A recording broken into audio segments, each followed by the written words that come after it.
Many people feel very anxious and even scared of math, and this can affect people in several ways. Firstly, people can panic.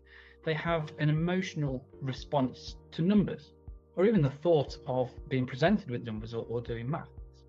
In extreme cases, it can almost be like a phobic reaction. Secondly, there's a cognitive component. So maths anxiety can really impact the way that people think. They can often have worrisome thoughts. These can be things like, I just can't do maths, or I don't want people to think I'm stupid, or I've never been any good at maths. Those kinds of thoughts. Finally, maths anxiety is associated with a range of behaviours, often unhelpful behaviours.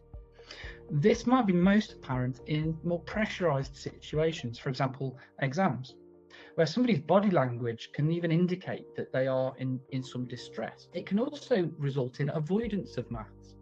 If you are anxious of something, it's natural that you would want to avoid it. There are lots of reasons why somebody might feel maths anxious in the first place. And there's a lot of evidence now to suggest that previous negative experiences of maths can really impact how somebody thinks and feels about maths. So these might relate to poor school or home experiences, for example. So maybe a humiliating experience in the classroom, or maybe a poor experience of doing homework with parents. It's important to note that if you do feel maths anxious, you're certainly not alone. And it might help to understand why you feel the way that you do, as well as things that you can do to help overcome the fear of maths.